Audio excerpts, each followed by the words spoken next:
Good evening, Awesome L, Captain parents, and guardians. Although schools throughout Merced County will remain closed, students will begin distance learning online Monday, April 20th. And they will Weeks 4 and 5 of quarantine, school was back in session. But instead of the classroom, there was Zoom. Instead of the special senior tables at lunch, there was my couch at home. Distance learning was a new approach, set and approved by the state of California, and it was the only way anyone was going to finish the year. But what did that mean for the seniors? You're listening to COVID-18, a podcast that explores high school seniors' experiences during the pandemic.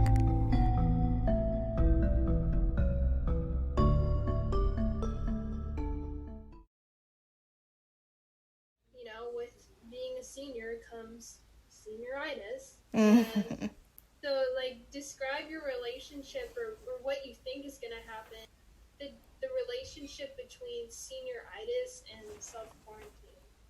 It's going to be really hard for us because the finish line is right there. I mean, it's April. We were supposed to graduate in June. I mean, I'd rather stare at a blank wall than do my homework sometimes. This is Genesis Urel, the senior who talked the first week about all of the days running together. The week before the first official Monday of distance learning, Genesis was not having it when it came to motivation for schoolwork.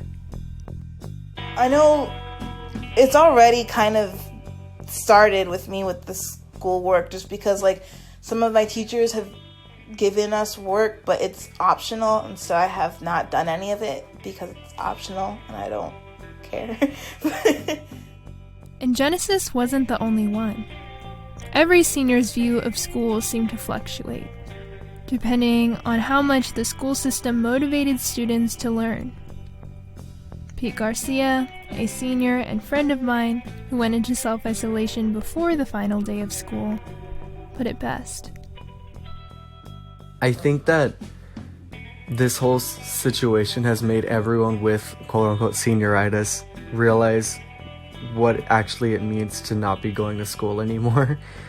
I think it's really made a lot of people who have senioritis really start to miss school, which is very ironic.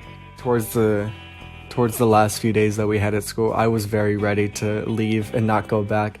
But now that I'm here, I'm just maybe it would be nice to have one more day of school, just for old time's sake, I guess. Of course, when the week started, this social distancing education had a variety of different responses. Some seniors described the amount of homework they had every week. Angelina Jerome, who talked a few weeks back about her worries with keeping the COVID-19 case numbers low in Merced, was one of these people. Ramirez is having us write a 3-page essay. I also have a 6-page essay for English at the college. I have another 8-page essay for history that's at the college. I had to do 2 individual assignments for econ, and I was finishing up a project from biotech, and then my other teacher for health and family just assigned the work for this week today, so I'm gonna do it later. I want a break. Wow, that sounds so heavy. Yeah, love it. Lyrical Adam, who talked a few weeks ago about wanting her grandma to see her walk the stage, also felt a struggle. The thing is we have so much stuff going on, especially at being home. Our parents give us so much things we have to do, maybe around the house. Having this quarantine is a lot of stress on us, and they're also giving us a bunch of a lot of work, and it's how are we supposed to, we can't really ask the questions that we need to ask. Of course, in person it would make it so much better, and over email they might not understand as well. Actually, I've gotten some work, and actually it's been harder than what we've had in class, and it's hard because now we're stressing over more things. And I know this is probably even harder on the seniors. We lost our graduation, our prom, grad night, all of these things. We can't see our teachers for the last time and our friends. And also, like, we have that on top of, like, we have that as, like, a weight, and now we also have all of these assignments as more weight and college stuff. But also, I know some students might not have, the privilege of having, Wi-Fi at home. Which raises a very important question.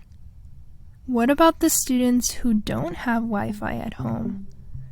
For the Merced School District, Wi-Fi accommodations only started out strong.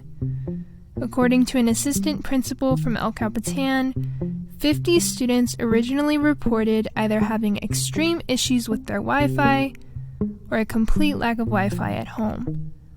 In order to attend to this, Wi-Fi buses were strategically sent out to certain areas so students could use them for 2-hour designated time blocks. However, after 2 weeks passed and only one student used them one time, the district discontinued the service. This disadvantage can cause a ton of problems for education, especially when it comes to establishing equality of opportunity. This Wi-Fi issue had also become a problem for other huge things related to school, like AP testing. Right now, I'm just concerned about the security of the test. Like, it will be unfair to some people who don't have computers or access to the internet, but I know College Board is doing their best to try to make everything work. For me, I had planned on taking the AP government test. So I have been listening to this AP review video that College Board has resourced to all AP students for every AP exam. It's every day for like 45 minutes, and it's Monday through Friday, and not only would this be virtually inaccessible to those without Wi-Fi, but now I hate these videos. I wasn't too fond of them to begin with. She takes a lot of text from the original documents and puts it in, and then she just like reads it, and she doesn't really connect it to the present very much, and it just makes it confusing for me. And like, one thing that I love about my AP government teacher at El Cap is he paraphrases. Like, he makes it easy to understand. He's just like, well, this document equals this. This is all you need to know. I am not a history buff. I will just say that. But while I have not been the best at history, I've never been a bad tester or anything other than a high-achieving student. However, after about 2 weeks of listening to this every day, unfortunately, there's so much content jam-packed into this one teeny tiny little unit that I have to just fly through the content. Remember, you can always I quit. I looked at the college classes I had already completed and decided I didn't even need the credit to begin with. So I didn't take the test. Even though education was part of every senior's routine for the last 12 years, it is only one small part of everyone's identity. Like the millennials, seniors, just on the cusp of Gen Z, have followed the new era of consciousness, particularly in one area, our Earth. Join me next Friday as Earth Day comes around and seniors discuss the changes they've seen and want to see in their hometown of Merced and also around the world. Remember to listen to previous episodes for more information on the seniors introduced again in today's episode. This is a production of We Said Youth Media and Youth Leadership Institute. I'm your host, creator, and producer, Rachel Livenall.